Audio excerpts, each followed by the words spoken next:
Jean-Paul Brett, bonjour. Bonjour. Vous êtes président de la communauté d'agglomération du pays voironnais en Isère.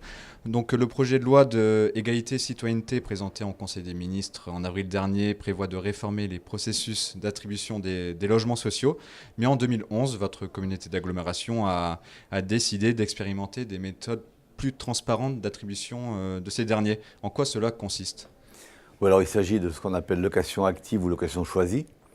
Et en fait, l'expérimentation porte sur 20% des logements à attribuer, si vous voulez, dans l'année. Donc le principe, c'est que les logements sont mis sur site internet des bailleurs donc, qui interviennent sur notre territoire. Et donc les candidats à un logement peuvent s'inscrire. Alors ça fonctionne très bien. C'est vrai que ça a le coup d'expérimenter, ce n'était pas forcément évident.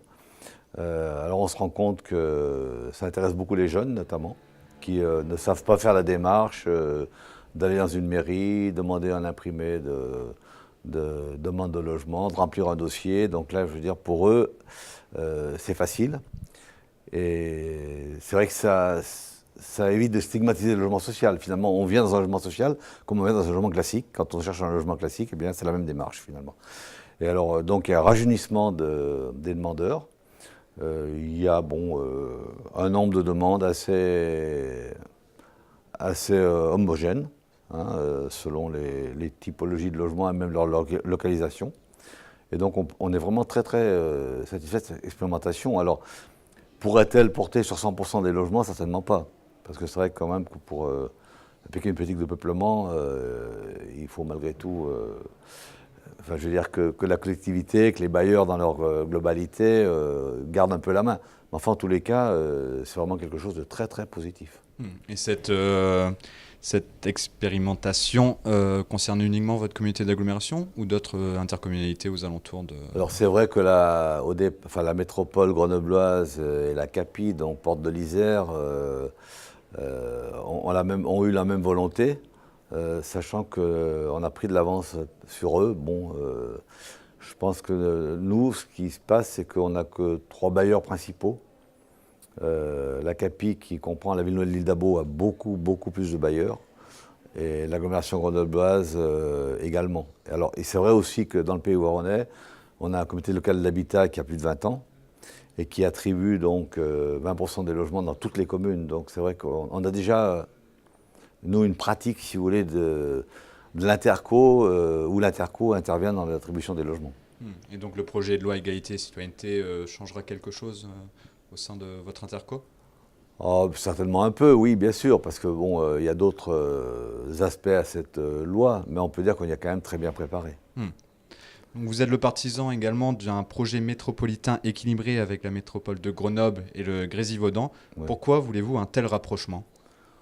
Tout simplement pour répondre au quotidien des citoyens et au quotidien des entreprises. On sait très bien qu'en matière de transport, par exemple, de mobilité, le citoyen, il ne veut pas avoir à subir un changement institutionnel dans son trajet. Il faut qu'il ait un seul ticket, des horaires adaptés.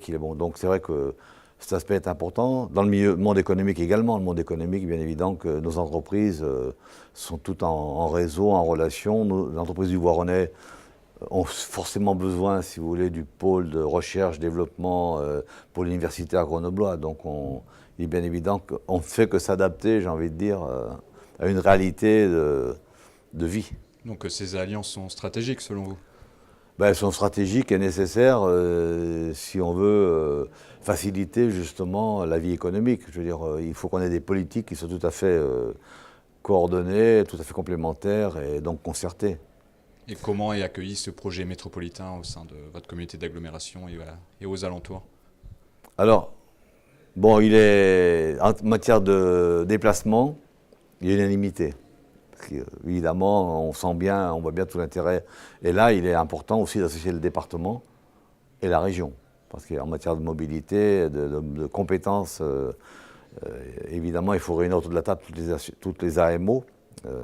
En matière économique, c'est vrai qu'il y a encore un peu des réticences, parce que ça nous amène évidemment à cofinancer des grosses entreprises. Hein, on est évidemment amené donc à jouer le jeu de cette coopération. Bon, mais globalement quand même, je crois qu'aujourd'hui, tous les élus sont bien conscients qu'on doit s'adapter.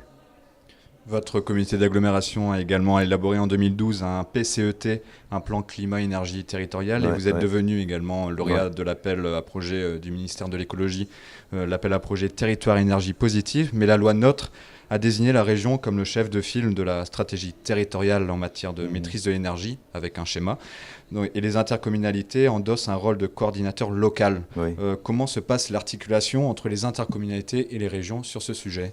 Alors, c'est un peu difficile à vous répondre parce que, comme vous le savez, la région Rhône-Alpes est devenue Auvergne-Rhône-Alpes, avec une alternance également politique.